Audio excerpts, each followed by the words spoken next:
ఒక మంచి సమరయుని గురించిన ఉపమానాన్ని చెప్పాడు. మంచి సమరయుడు రోడ్డు వెళ్తున్నాడు, దొంగలు వచ్చారు, అతను దోచుకున్నారు, కుట్టారు, అతని దగ్గర ఉన్నదంతా తీసుకున్నారు, రోడ్డు పక్కన పడేసి వెళ్ళిపోయారు.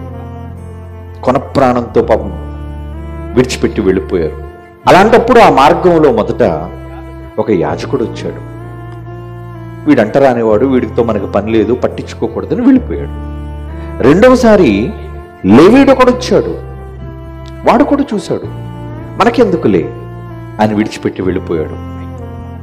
ఒక సమరయుడు, ఆ రోజు సమరయులు అంటే అంటరాని వాళ్ళు, అలాంటి సమరయుడు వచ్చి అతన్ని చూచి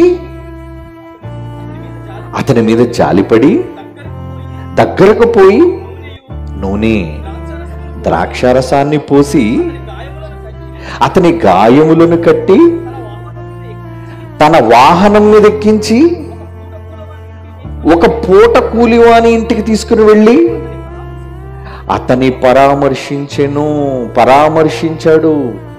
ఎందుకు చెప్పాడో తెలిసి యేసుప్రభు వారి ఉపమానం, ఎవరు నీ పొరుగువాడు, ఎవరిని నువ్వు ప్రేమించాలి, వీడు నా రక్త సంబంధ, వీడు నా కులపువాడా, వీడు నా ప్రాంతపువాడా.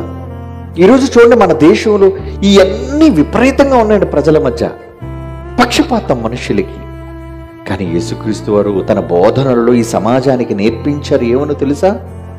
నాయనా, నీ పొరుగువాడు ఎవరైనా కావచ్చు, వాడు హిందువా, ముస్లిమా, బౌద్ధుడా, జైనుడా అన్నది కాదు. నీ పొరుగువాడు ఎవడైనా ఆపదలో ఉంటే అతనికి సహాయపడు, ఆదుకో. ఏమండి, యేసు చెప్పిన ఈ ధర్మం ప్రపంచమంతటికి సమంజసంగా ఉందా లేదా? ఎంత మంచి అండి ఆయన చెప్పింది.